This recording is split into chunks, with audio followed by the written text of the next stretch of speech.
Hello, welcome to the Redmen TV. We're here live. Liverpool taking on Manchester United in the Europa League. It's the second leg. The game's going to be taking place at Old Trafford, but we're here safely ensconced within the city of Liverpool, where there's no horrible Manx, but I'm surrounded by lovely Scousers. The best possible place to be. Joined by John Major, by Ben Mullane, by Michael Atkinson, and over struggling to get the internet working on the comment section is one Mr. Chris Pajak. Don't tell us all the just give us a wave, Chris. Hey! Chris will be going through your comments throughout the show, so keep your thoughts coming on anything we're discussing as we go. And if you want Pajak news, by all means, pester him as you always do. First and foremost, yeah, he's back on! He is back on. Look your mic in. Oh, amazing.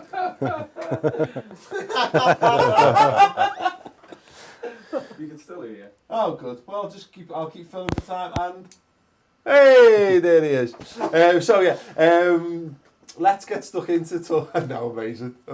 You got no idea how stressful these live shows are. I haven't done one for a year, apart from deadline day.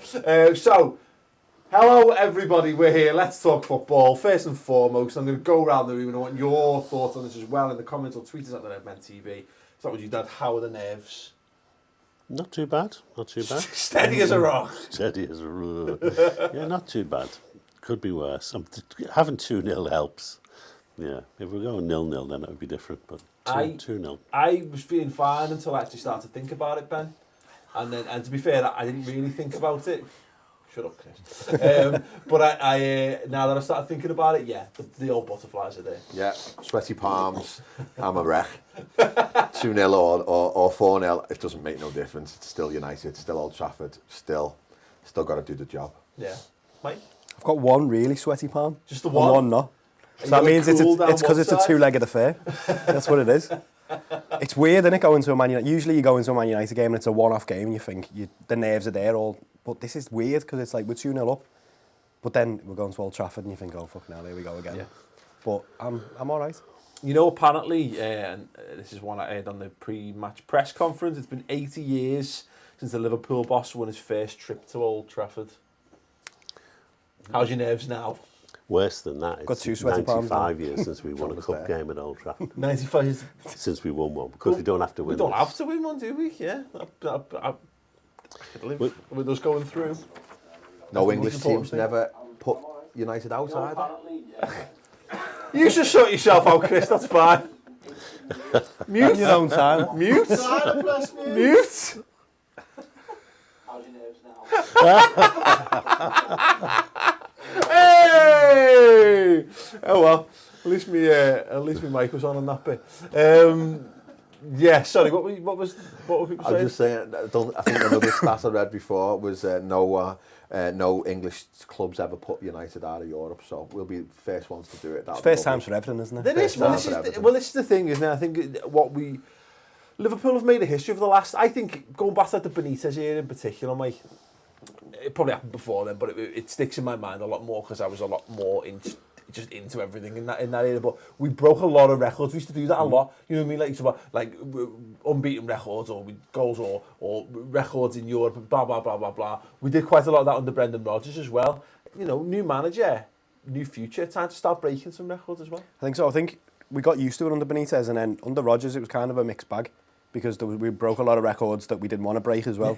Yeah. Now it seems like things are starting to click, things are starting to fall into the right place for Klopp, and it's time for him to start building his legacy.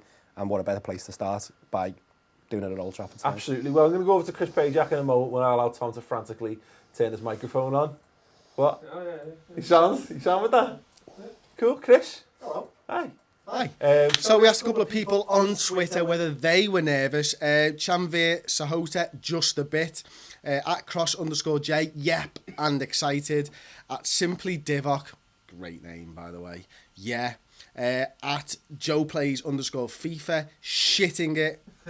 And a couple of footballs. Jürgen the Saviour, so freaking nervous. Michael, he's excited. And the least exciting at LFC MN86, oddly no, not this time. What about YouTube comments? I hear no one ask. Well, we'll get there. So we asked again, are you nervous? Marksman Mix, well, we have Jesus on the bench, so gig. I don't know. Loki Doki, No, not going to read that. Sweetballs, we are the best football team in the land. Yeah. Loki Doki, crapping myself, and Smokey the Man. Yeah. So there we go. Dynamite insight from people there Feel better now. over on Twitter. But the people who was the confident one there on Twitter, Chris, that one right there. At LFC MN86. Good lad. I think we should all be like that because it's a question so I did an interview with Robbie Fowler this week. Don't know if anyone knows. But I was saying what I was saying to him that is it time for us to almost start. I guess start believing. I think we've been burned a few times recently, and I think like the 13-14 campaign really did kill a lot of people's hopes and dreams off to some extent. But is it time for us to actually start looking at these games and going, no, we've got every right to be here. We've got every right to be in the strong position we're in, and ultimately we've got it is within our capabilities to go and get the result that we need to get to them. Yeah, I think Klopp sort of summed it up for me. He said, we've played them a couple of times already, and in neither of those games did we look inferior to them in any way, shape or form. Yeah. So, he's thinking even whatever happens tonight, it's going to be reasonably close. Yeah. But we're not going to be outplayed by them. And, he's starting, I think, Klopp, to get this across to fans that we're good enough. Even now, he's not really changed the side at all since he came in. But we are good enough. We've had some great results this season. We've had some bad results, but we've had some absolutely brilliant results, at good teams, like City and Chelsea, Southampton. So I think the whole mentality of the fans is changing as well. Yeah. Is there a big point to be made, Ben, that we were all devastated not winning the League Cup, let's be honest, to go that far and to take it all as far as we actually did as well in terms of going to penalties. But do you think there's been talk that it's had a galvanising effect on the players. First off, do you believe that? And secondly, do you think it's almost, it could be used as a springboard in a similar way for the fans as well? Yeah, I do. Actually, I don't think under Rodgers we would have recovered the way we have done as quickly after that. Well, you remember the Aston Villa one, season just died more or less after it, didn't we? But so I think Klopp does need to take a lot of praise for the fact that he was able to, first of all, just get that almost adrenaline performance against City out of the way, and then obviously against Palace, they just hung in there and used that bit of mental strength that they're slowly starting to develop to get that result, and all of a sudden they've just built a little bit of momentum. But I think it has been coming for a few weeks, even leading up to the cup final. I thought we have slowly shown signs of getting a bit of consistency in the game, because that's what it's been about. There's been great performances early on the season, but then there's been some shocking performances as well. It's impressive that they've gone on from the defeat in the League Cup final without a doubt to actually improve their game and look a better team. Yeah. They've used it properly, haven't they? And it's no coincidence that with all the players coming back, there's genuine competition for starting places now, and I think that's again is bringing out the best in them generally, because you can't really, there's players that probably think they could warrant starting and they're not at the moment, so it's nice to have that bit of competition. Yeah, everyone's got fit at the right time in a way. Well, it's right, isn't it? I mean, normally, Mike, we've seen it in the past, like the League Cup final can actually be the end of a season in a lot of instances. And look, I think a lot of it hinges on tonight, if I'm perfectly honest. If we get the result we're looking for tonight and we go on, then I think it's a lot easier to say, wow, that was a great catalyst to drive the season forward. It could easily come undone, I guess. But how are you feeling about it? I think so. I think if you look at it in context of, we've used the League Cup final as a motivation to go on. But if you look at the games we had after that, we had City straight after, which was the perfect motivation to go and get revenge. Yeah. Then we had Palace, where we owe them more than one to go and get that. And then there was the United game. I think, as you say, this is make or break now. I think if this goes tits up tonight, then we could see it slide, because I think there's a few fragile players still in that squad whose confidence could just go like that. But name them: Lallana, Henderson, Chan, Sacco. All right, that's depressing me. Stop naming. Good team. All right, that's fine. But no, I actually agree to some extent, and I get Chris's thoughts on this in a moment. But it's how. Whether we are on the teetering on the brink to some extent, Chris, is that if we get a good result here tonight, does this team kick on from there? I think so, yeah. I genuinely believe he will kick on. I think there's loads of players in this squad who seem to be, as Ben said before, coming into their own. You know, the squad itself's coming back to fitness and stuff like that, but people aren't here for my opinions, Paul. People are here for theirs. And Zayn Rabani says, Chris is amazing. Love you, pal. But you know, the one above him says, Chris the Bellend. And that's Neil fucking Poole. Hey. So I'm not happy about that, to be perfectly honest with you. But look, you know, something I wanted to talk about, Paul, is the Deluxe Gamer highlighted here at YTTDG. Can we talk about this? Class is always from the mank twats, horrid cretins. Hope we smash them. And it's the picture, I don't know if you've seen it yet already, where they've hung murderers on the M602 going in, and it says 20 times, and it's got the date of Hillsborough on there. Wow. And I look, you know, and then it says MUFC under the M and stuff like that. Like, and this is something that I think, leading up to this game, we as Liverpool fans don't want Liverpool to be drawn into this slanging match with Man United fans over this type of stuff. And this is just there to rile us and try and get that, to make Liverpool fans look bad, when it was the Man United fans who started it at Anfield last week around. And I just want to know what everybody else thought on that. Yeah, well, I think first of Well, all, obviously, that what you said there is right, but I think we need to. What we talked about all this week, Dad, is this notion of we need to get away from the you started it, we started it, you said, she said, he said, she said. You know what I mean? Like it's acceptable to do it because it was started X, Y, and Z.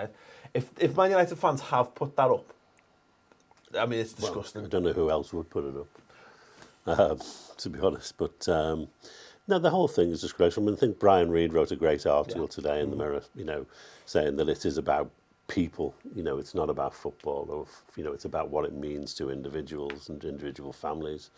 And it must be the same for, you know, for people in Manchester. Some of them must still hurt over what happened, you know, to that team at the end of the 50s. I mean, it's not about football, so people should just... They're not football fans anyway, these people. No. You know, They're not human beings, these people, to be honest with you. And I'd like to think as well that probably 99% of United fans would condemn that as well. Oh, yeah, to be completely. honest. Yeah, So, completely. you know, it's just, as you say, you know, I take it as a sign of, like, they're scared.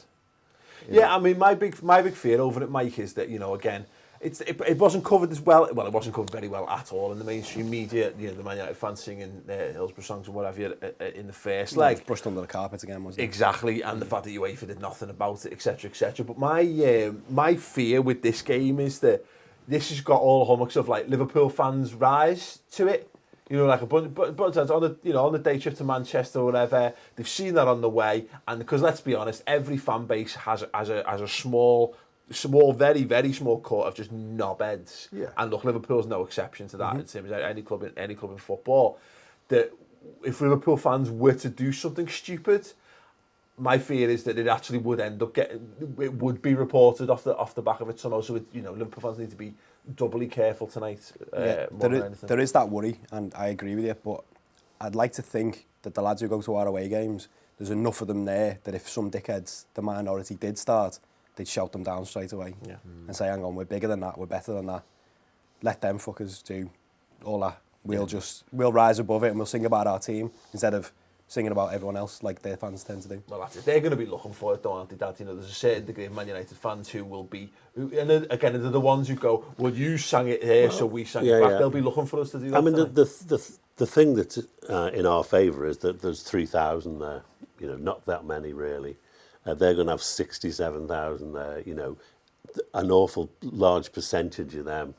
In fact, even if it's only a tiny percentage of them, that's still going to be an awful lot of people who could actually mess it up for that club. Yeah. And they will be messing it up for Manchester United Football Club, you know, because they will be condemned by everyone, won't they? You know? Well, I said, I'd not even considered it from that perspective. What I was saying, I meant more from the Liverpool perspective, is that we need to make sure that no one from the Liverpool contingent rises to it, because they will be getting baited. Well, you would hope, you know, that Liverpool fans understand all the issues now. I mean, I know that we've not been blameless over the years, but you know, I think now people are beginning to realise that, you know, we are better than that. Yeah. You know, I think what it shows to me, and you might have alluded to just there, Mike, but I'll get Ben's thoughts on it, is that it shows me that the Man United fans are scared, because you know they are desperate to get a rise out of Liverpool fans. You know what I mean? And when you go into a big fight, I think it's a Chris Rock line, and he talks about when you're in a fight, you can basically say anything you want, to them to, you know what I mean? Because when you're in a fight, in an argument, you've got to say something to wound them to the best of your ability. And it's, you know, they're desperately looking to get a reaction because it shows how much this game means, and they can poo-poo the Europa League and whatever, and they can look at their season and how Man United have fallen as well. But you can see that they're desperate to get any small amount of reaction out of Liverpool, to get any small amount of victory. I think in years gone by, they would have allowed United to do the talking on the pitch for them, and their team probably would have thought no issue about overturning a 2-0 lead and beating us comfortably. But I think it is a sign that, you know, obviously they may still pull out a shock, but I think they're looking at and saying they've fallen from grace considerably the last few years, and I think, you know, certain members of the fan group, I wouldn't even say fans, to be honest, because as I say, I think genuine United fans would probably condemn that as well. But I think they're just, like, as I say, they're just trying to do anything to get a reaction, aren't they? Yeah, actually, because it's the fact that they don't do that for league games. You know what I mean? I mean, I'm not saying they don't sing songs at league games or whatever, but like putting banners up on the motorway on the way in and stuff like that, it's hardly welcome to hell, is it? Like, just, you know, it smacks of desperation a bit, doesn't it? Really? Yeah, I think it's a bit weird if you ask me. But anyway, let's get back to the actual match. Dad, what were your thoughts on the team? Obviously, no Moreno. Milner's going to play fullback by the looks. I was happy with him. I did think he would have a quandary about whether he brought Milner back in simply for his experience in big games. Yes. You know, and he's been an integral part of our midfield. But we played so well last week without him that, you know, playing those 4 guys up front, I think I'm really quite happy that he's gone that way. You know, and we've somehow managed to shoehorn in Milner as well. You know, I know Moreno can be a bit of a liability, can't he, at the back? And I do think he's improved over the last few weeks. I think his contribution's been a lot better.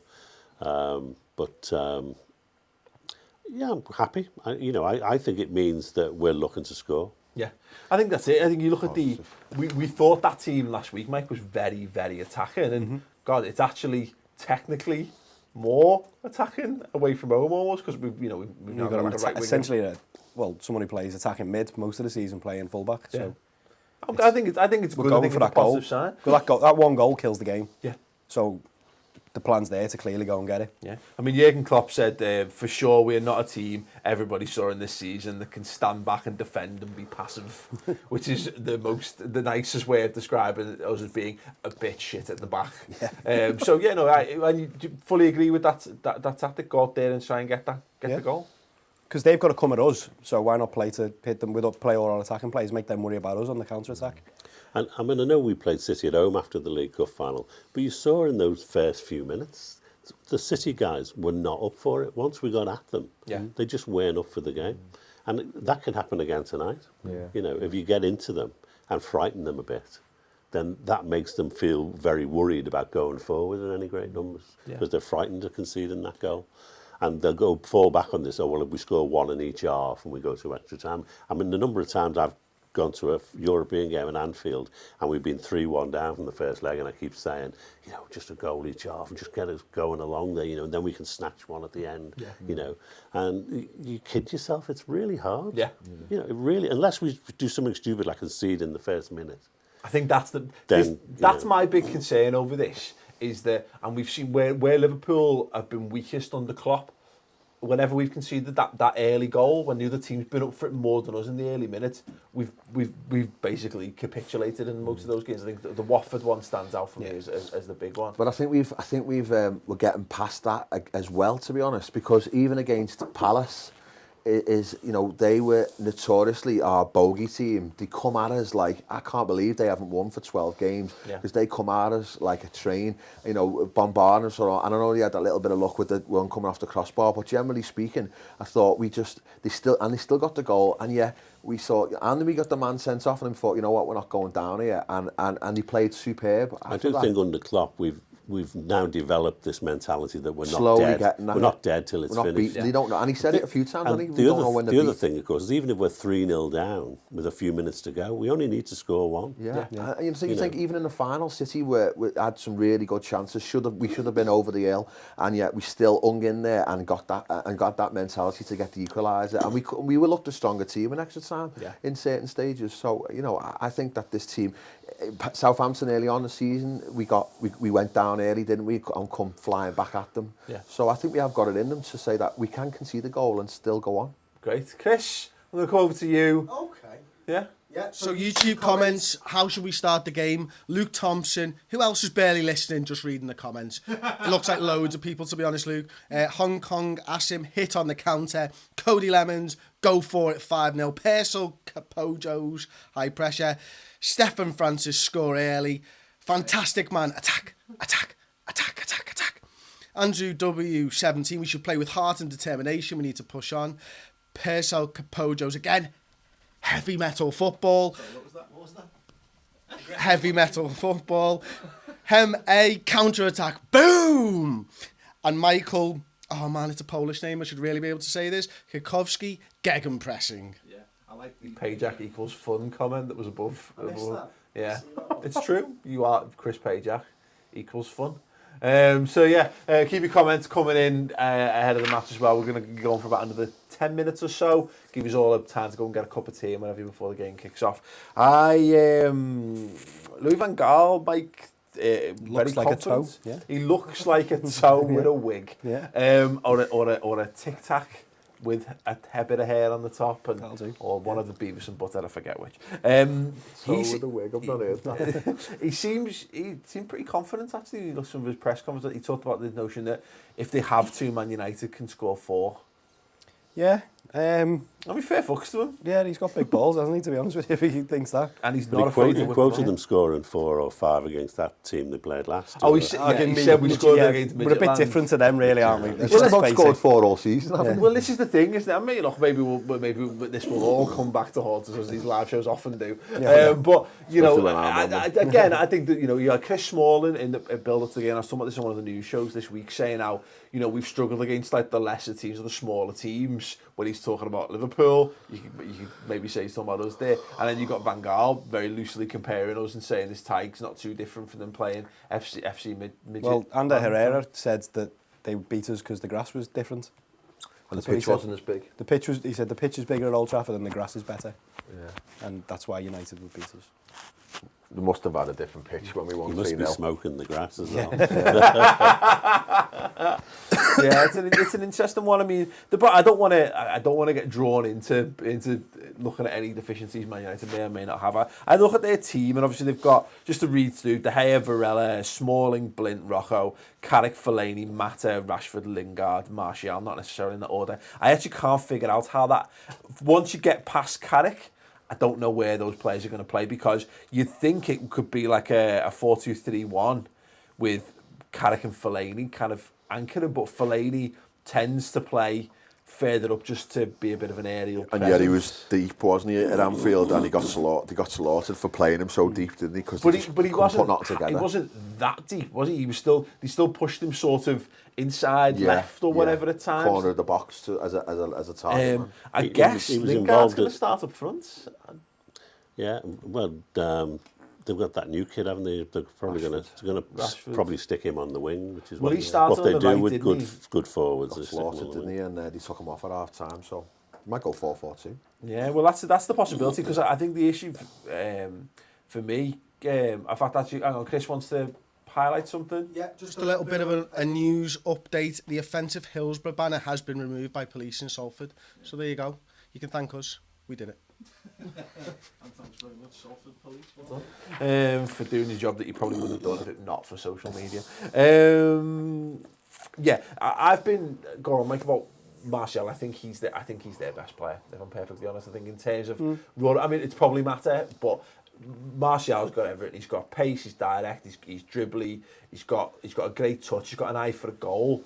I would, if they play him from the left, I'm slightly less fearful, but I do hold this fear that at some point they will remember he's a centre forward And play him up front. and play him Play him in up that front. position. But I still think it's Mata who's the key. If he plays well, then there's likely to be chances created, and that's when Martial becomes dangerous. But if we can get on top of Mata, I'm not really sure you know, where the creativity Yeah, is. you cut the supply lines, don't you? Carrick's getting on a bit now, isn't he? So he can play decent long balls, but I'm not too sure he's They otherwise. played Sunday as well, didn't they? Most of them played Sunday, and I don't think they'll be able to play as high as intensity as what for 90 minutes as what we can. So they'll have to. Our players were all on holiday again at the weekend. Yeah, they're all chilling, yeah. Firmino and Tenerife, funny. Yeah, it's the Carrick one's interesting one as well, because I'd have had. I mean, I know Schweinsteiger played the weekend, didn't he? Yeah. I'd have had him starting that game instead of Carrick. I'm surprised Sneijderlin's not playing at least. Yeah. To be He honest with hasn't, you. he hasn't got in the team on a regular basis at all. I thought he was going to be a shoe-in to start, and he just hasn't broken into the starting lineup all season. It's been a weird one, Schneider. But again, because that's it. Like, signing. I think you look at Man United on paper and you think, what is that team? You know, when you look at their team and look at Liverpool, are nowhere near the peak of their powers. But I still would stand by Sturridge, Firmino, Coutinho.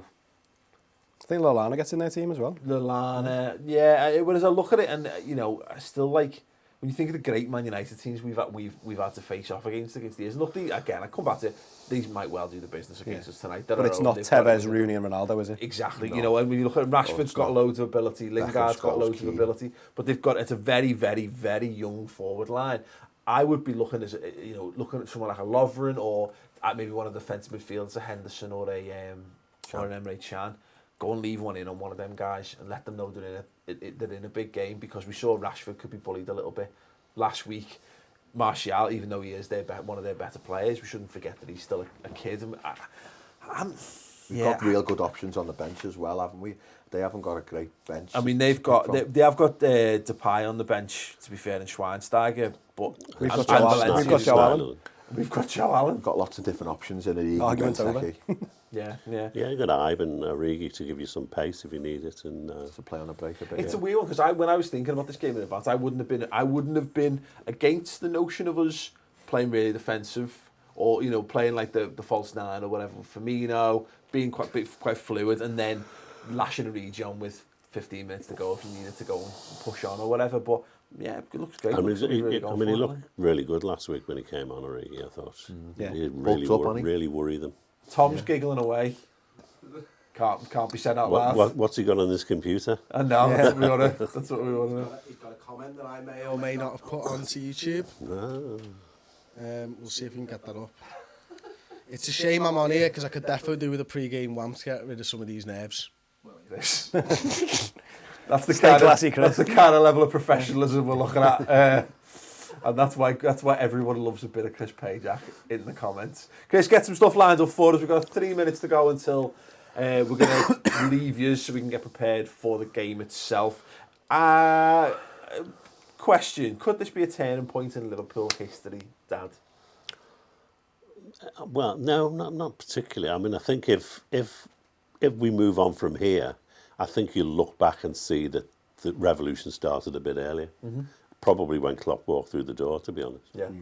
Yeah. I got this thing, we've said this for weeks, Mike, about how I feel like Man United and Liverpool are on different trajectories at the moment. That's actually the same trajectory, so I'll do that. Yeah. But Liverpool do feel like we're slowly climbing the stairs, whereas Man United do feel like they're, every time they look up, they're another little step down. And I know what that means. We should still be fearful of what they can do, but I do feel like we could be looking. I don't know what your opinion is on it, where we could be entering another period where Liverpool are actually back up there, and Man United could actually be entering the wilderness again. I think, yeah, I agree. I think this is a definitive moment. I think this period now, it sets us up for next season. What happens between now and then? Do we carry on building and fighting to the end of the season, and who knows where it could finish?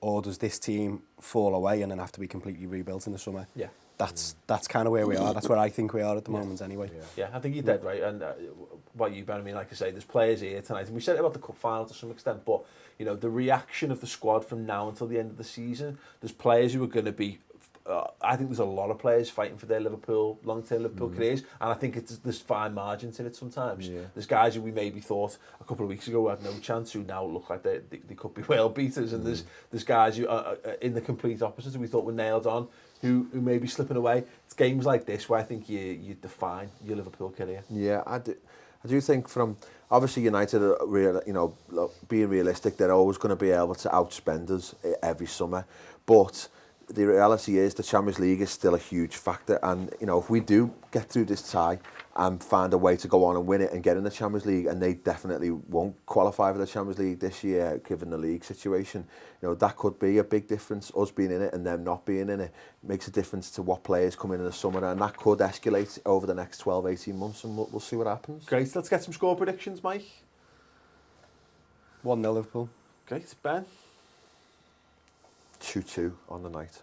Okay, Dad. 2-1 Liverpool. Okay, Chris. Yellow. Score prediction. I think 2-1 still, to be honest with you. I'm going 2-1, yeah, why not? I go back to it historically. One of for all our expectation, I either think the Europa League will Europa League us to death in this, and it'll be really, really dull, or we'll do it like the way Liverpool do it, and we might need like a late goal to seal it. But wouldn't it be all the sweeter? We lose 2-1. I genuinely, if I'm perfectly honest, I don't care how we do it. I just want to get through this tie and get through to the next round. That's the most important thing. So yeah. Anyway, Chris, we've got one last set of comments before we go. Yeah, at Chris Sutton. Wow. I don't know, part of the original SAS maybe. Said man of the match will be De Gea, but it'll still be 2-0 to us. And finally, someone said stop playing with your hair, Paul. Nope. Okay, cool. That's that then, isn't it? Paul said no. Excellent, thanks very much. Nobody's enjoyed this live show. The one in a while. We might do one again in the future. But there you go. Good luck, everyone. Everyone get your karma straight. Go make a cup of tea for your mum. Go and hold. People may have been having pre-game wanks. Good on them. Whatever it takes to calm the nerves. As I say, get your karma straight. So before you touch anyone else, wash your hands. And be prepared. It's going to be a bit of a mad 90 minutes and potentially more, so who knows. Anyway, we're going to be doing a live Periscope at half-time, so check on the Twitter feed for that. And we're back with the normal post-match content after the game, and hopefully with massive smiles on our faces. Anyway, thank you very much. See you all soon.